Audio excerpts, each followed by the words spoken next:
За останні півроку ми традиційно зустрічаємося в цій студії, аби поговорити про найважливішу тему зараз – війну, яку Росія повномасштабно, несправедливо і неспровоковано розпочала 24 лютого. Але ми знаємо, що війна в Україні з Росією триває з 2014 року. Мій гість сьогодні – депутат федерального парламенту від консервативної партії Гарнett Genuis. І дякую за те, що ви з нами. Форум ТВ вже в ефірі. So my guest today is Garnett Genuis. He's conservative member of parliament for Sherwood Park for Saskatchewan in the province of Alberta. Nice to see you again. Great to be with you today. Thank you for the opportunity. And thank you for joining me today. So I'll start with the recent visit of German Chancellor Mr. Scholz to Canada. Last week, the energy policy was one of the most discussed topics between Canadian Prime Minister Justin Trudeau and Olaf Scholz. It's time for the world to accelerate ending reliance on oil and gas specifically, especially now during the war in Ukraine. Why does it have to be a priority to the Canadian government? Well, that's a critically important question. Obviously, all of us are very much invested in seeing Ukraine victorious in response to this horrific Russian invasion. And there are two parts to supporting that victory. One is supporting Ukraine, building up Ukraine with the supplies and equipment that they need. And the other is applying debilitating sanctions to Russia that will limit their ability to wage this aggressive war. Now, so much of the Russian economy is dependent on the export of natural resources, in particular gas, to Europe. So there's a lot of discussion about sanctions, and we've tried to apply various sanctions. But if we're not applying tough sanctions in that critical area of energy, we're missing really the most important part of the Russian economy. So we need a strong energy policy that will allow countries to apply the kind of tough sanctions against Russian energy exports that are required. And I think the reality of that energy security conversation between Canada and Germany is that both Canada and Germany have in recent years pursued failing and ineffective energy policies. In the case of Germany, they've been overly reliant on Russia, at the same time moving forward with things like decommissioning nuclear plants that were probably not wise under the circumstances.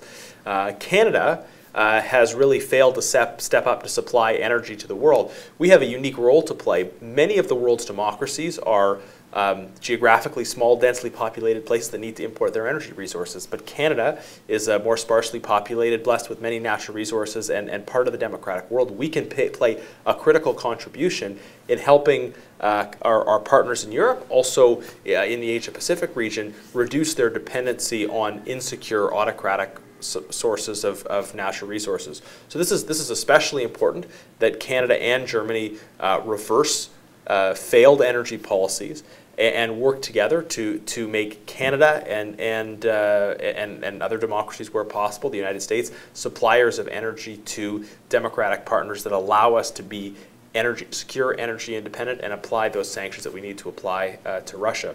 And so this is just such a critical piece of the war, because if we're going to stop Russia, if we're going to stop money from flowing into Russia's coffers, then we need to be able to apply energy-related sanctions. So recognizing the importance of that victory, Canada really needs to step up here.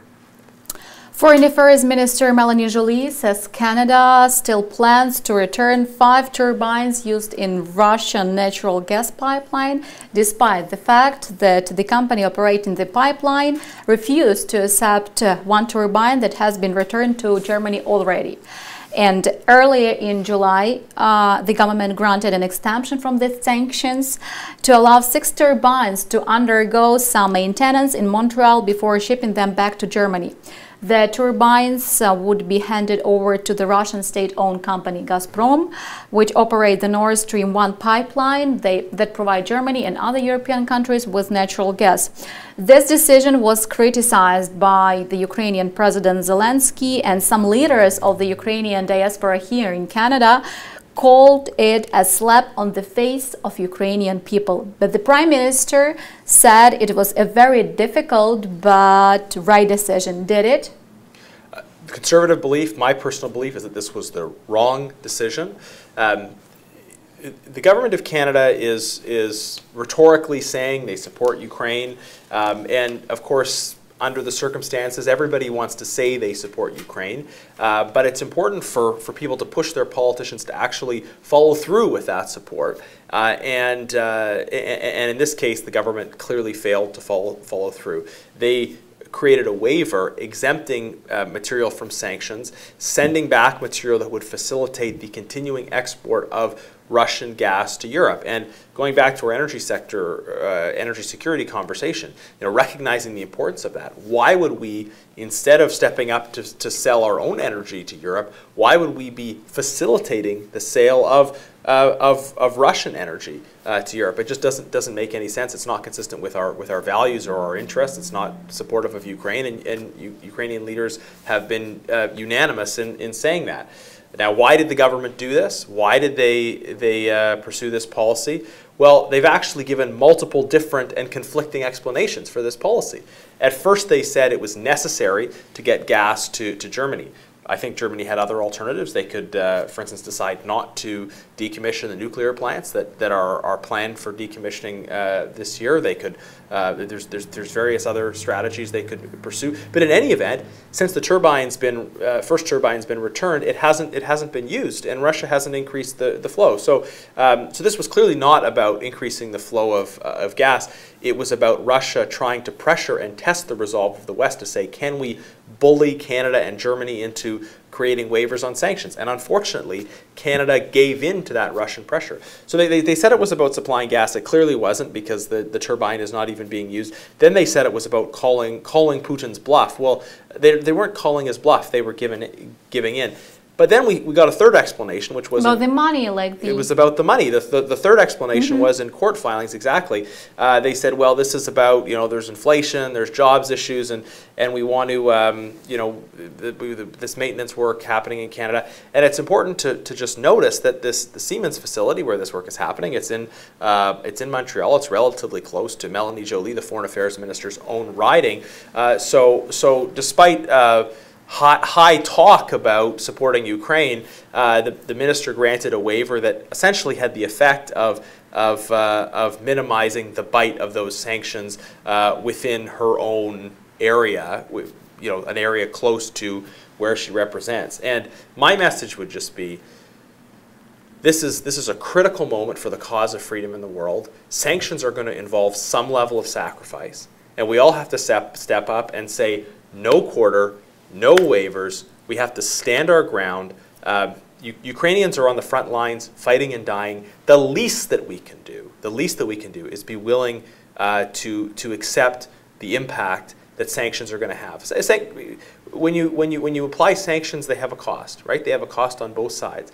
But if we're not willing to sustain that commitment to sanctions, then we're really letting down those Ukrainians that are on the front lines of this fight. I want to just share as well that Conservatives wanted to have hearings on this issue at the Foreign Affairs Committee this summer. So we were pushing for special hearings. We got a motion adopted on July the 15th for special hearings.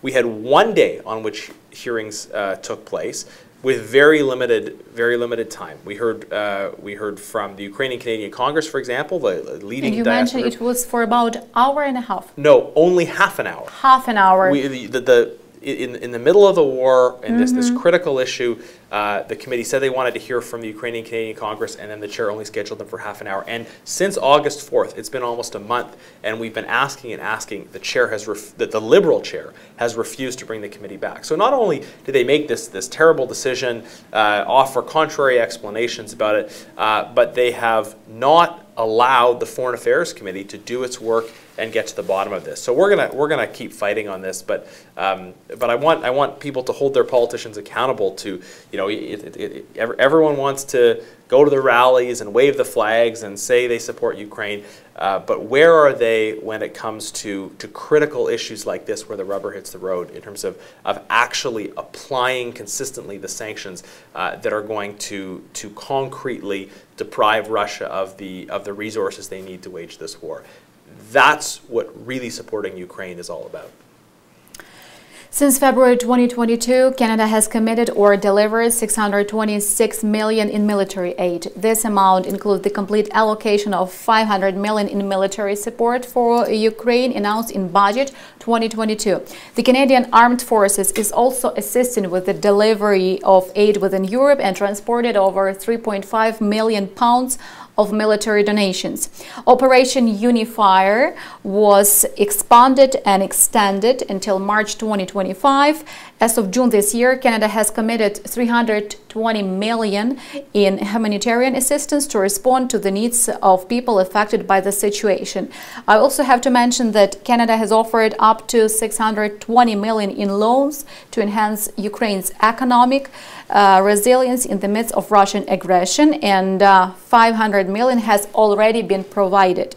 And also Canada offered up to $1.4 billion in additional loan resources to the Ukrainian government through a new administrative account for Ukraine at the International Monetary Fund. Is Canada doing enough to support Ukraine in this war? What are your thoughts as a conservative? Well, we support the actions that have been taken to date in terms of Operation Unifier. Operation Unifier was actually started when Conservatives were in power, and we're very pleased to see this form of its continuation. We support supplying various forms of support to the Ukrainian government, especially the supply of weapons. Our only response to this has been to ask for more, to always say just how critical this moment is, how urgent it is to get the equipment, the resources that Ukraine is asking for. So this is a significant contribution, but there is more work to do, and we want to see Canada step up further. And this is what it's going to take to help Ukraine win. It's providing Ukraine with the support it needs, and it's applying the sanctions that are required to the Russian side. And I'll say as well, this needs to be sustained over time, right? We don't know how long this war is going to go on. Hopefully, a Ukrainian victory comes sooner rather than later. But sometimes the tendency for politicians is to focus on a cause of the day and then to get distracted by something else. And we need to have sustained engagement and focus on this issue until it's completed, until Ukraine has fully restored its territorial integrity, and that's all of Ukraine, right? From Sevastopol to Kiev to Luhansk to Lviv. We need to be there supporting Ukraine financially with weapons and applying sanctions to the Russian side until this is over. I know that 2 days ago you were in Etobicoke here in Toronto and visited Chris the Good Shepherd Ukrainian Catholic Church. Right after, you wrote on your official Facebook page that Ukrainians, I quote, have seen immense violence in their country of origin and want Canada to stand for freedom, democracy and self-determination. So did you have a chance to meet any displaced Ukrainians fleeing the war and to hear their personal stories maybe? Yeah, absolutely, but more so in my own writing than here. I've appreciated meeting people from the Ukrainian community all across the country, but especially in my own writing, we have a large historic Ukrainian community. There's a beautiful Ukrainian Catholic church that is close to my house, and we have something called the Ukrainian Cultural Heritage Village in my writing, which is kind of a museum of the Ukrainian pioneer experience, kind of going back to that early period of early settlement in Alberta. So I've had a chance to see and meet with members of the Ukrainian community who've been here for a long time and are doing the work of welcoming refugees as well as newcomers. From a personal story side, probably what's affected me the most is a member of the governing party who's my age, and we text back and forth often now, just hearing what's happening on the ground and just the realities of the bombardment, the attacks, the fear that exists. We really need to be there for Ukraine in the midst of this, and I'm very pleased to see the way Canadians have stepped up. They've wanted to help. Many people in my community across the country have been welcoming people into their homes. There's been some frustration about delays in the immigration process, and that's why we as Conservatives called for visa-free travel for Ukrainians. The government chose not to implement that, unfortunately. It was something that we were pushing for. there's a lot more work to do in terms of welcoming more people, supporting those that are transitioning, providing support back home. And again, my encouragement to Canadians of all backgrounds is we need to be there with sustained support, not just while this remains kind of top of mind, but as long as the situation persists. Thank you very much. Garnett Genuis, Conservative Member of Parliament for Sherwood Park for Saskatchewan in the province of Alberta, was here. Thank you very much for joining me today, and I wish you good luck. Thank you so much. Slava Ukraini! Героям слава!